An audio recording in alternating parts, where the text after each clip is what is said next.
The girl had just finished taking a shower and was sitting on her bed when she suddenly heard a knock on the door. She thought it was her boyfriend returning, but when she opened the door, she was shocked to find a strange man standing there. Before she could react, the man rushed in. He looked at her like she was his prey. Then he tossed a few bills on the floor and motioned for her to satisfy him. Meanwhile, her boyfriend, who was downstairs buying dumplings, sensed something was wrong. He quickly rushed back upstairs and saw the man harassing his girlfriend. Without hesitation, he yanked the tablecloth and pulled the man off the bed. The girl seized the opportunity and ran out of the room as fast as she could. The couple immediately went to the police station to report the incident, but the officers seemed impatient and uninterested. To prevent his girlfriend from being further traumatized, the boyfriend agreed to step outside and give his statement. But as soon as he left, his girlfriend was once again in danger. The officers removed her jacket and left her in just a thin shirt, making her shiver from the cold. They began asking inappropriate, lewd questions. However, during the interrogation, they were able to gather some key details about the suspect. The man had a 5-pointed star tattoo on his hand.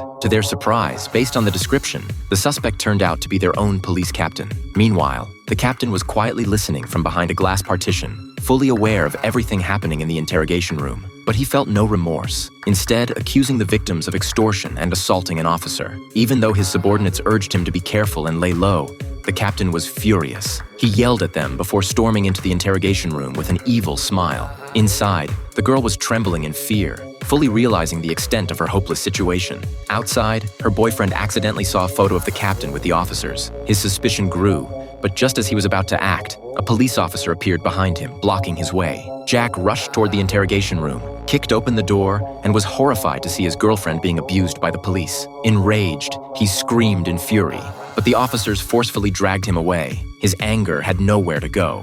Afterward, they decided to charge Jack with theft and assaulting an officer. The police uncuffed him and fired a shot into the air, then planted his fingerprints on the gun to falsely accuse him of trying to steal the officer's firearm. Jack was charged with assaulting an officer and sentenced to 6 months in prison. Though Jack didn't resist as violently as before, it seemed like he had accepted his fate. 6 months later, Jack was finally released from prison. As soon as he stepped out, he saw his girlfriend waiting for him with a smile. When he noticed she was pregnant, he stood there frozen for a few seconds. What was even more brutal was that he had no idea who the father of the child was. But now, it was time for Jack's revenge. This is an incredibly gripping Chinese film called Avenger's Death. I give it a 5-star rating.